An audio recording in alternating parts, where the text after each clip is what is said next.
16 বিঘা বস্তির আগুন এবারেই প্রথম নয়, এর আগেও বারবার করে আগুন লেগেছে 16 বিঘা বস্তিতে।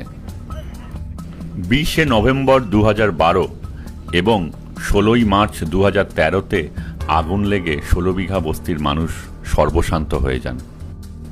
আপনারা যে ভিডিও এবং ছবি দেখছেন এটা সেই সময়ের ছবি। সেই সময় বিরোধীদের প্রতিবাদ ছিল সরকারের প্রতিশ্রুতি। আসুন শুনে নেওয়া যাক।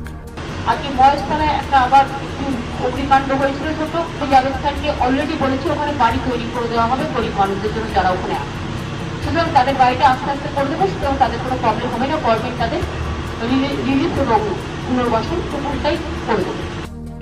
বাড়ি নয়, বস্তিবাসীদের কপালে জুটেছিল উচ্ছেদের আতঙ্ক এবং বস্তিবাসীরা সেই আতঙ্কের থেকে ঐক্যবদ্ধ হয় এবং লড়াইয়ের ডাক দেয়। সরকারি বঞ্চনায় পরিস্থিতি আরো খারাপ হয়েছে, কিন্তু অধিকারের লড়াইও শুরু হয়েছে। আপনারা পরিষ্কার জেনে রেখে দিন, আমরা মরতে রাজি আছি কিন্তু জমি ছাড়তে রাজি নয়। আমরা মরবো, আমরা ধীরে ধীরে বস্তি গড়ে তুলেছি।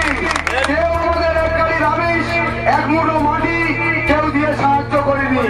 আজ তুমি বলে গেলে সরকার থেকে তোমাদের ভোটার কার্ড হবে, তোমাদের প্যান কার্ড হবে, তোমাদের 2 টাকা খাদ্য সুরক্ষা দেওয়া হবে, কিন্তু কখন দেওয়া হবে? যখন আমরা আমাদের সম্পদ ছেড়ে চলে যাব তখন দেওয়া হবে।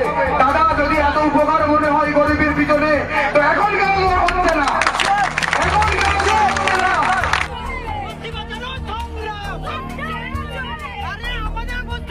অধিকারের এই লড়াইয়ের মধ্যেই আবারও অগ্নিকাণ্ড 16 বিঘায়।